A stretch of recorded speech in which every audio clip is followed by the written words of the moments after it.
Right. So you have mentioned a couple of different Jewish diasporas. And when you were speaking about the people who were living in the Iberian Peninsula until the 1600s, I have read that they had a specific language that they have spoken, which was sort of a medieval Spanish language and the mix of medieval Spanish and Hebrew, and it was called Ladino, Correct. which sounds very similar to Latino. I don't know if there's if it's a cognate or not, but it's very easy to remember. So it was more of a Spanish language with a lot of influence from Hebrew. Similarly, like Yiddish was a Germanic language with a lot of influence from Hebrew and other Slavic languages as well. So a question from me, because I'm not very well versed in the Semitic languages or languages that are connected to Hebrew. Would a Hebrew speaker, modern Hebrew speaker, let's say, understand a Yiddish person or a person that speaks Ladino? Do you think these languages would be mutually comprehensible, or would they just not understand it? It's just the script that remained. Correct. So the script is probably the only thing connecting modern Hebrew to those languages. You may have a few words which you will find understandable, but overall, the language itself is almost fully Germanic in the case of Yiddish and Latin in the case of Ladino.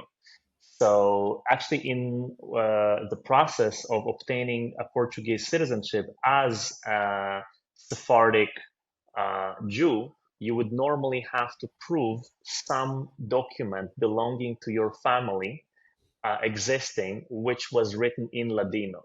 So, since so many years have passed since the exile of Jewish people from the Iberic Peninsula, the only way to prove something of that nature would be a marriage certificate of your great grandparents at some point, written in Ladino, because that would be the only thing carried throughout generations long enough for you to still be able to produce some proof that you belong to that community. So language was a very essential part in that proof process because that was almost the only thing that carried on throughout so many generations, even with people moving to North Africa where other languages have been spoken.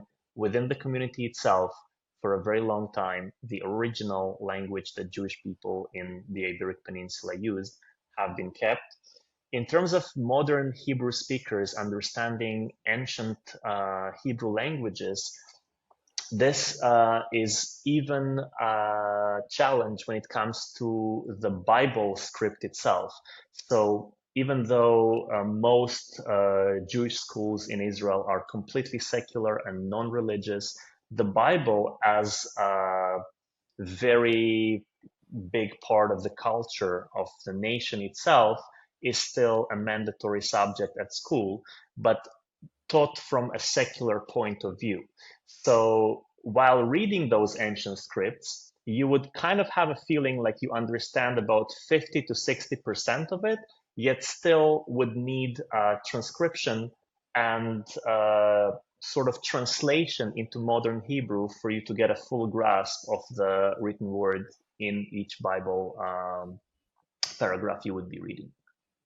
Yet, is the script still the same, or the script has changed from, let's The say, script biblical is Hebrew? completely the same.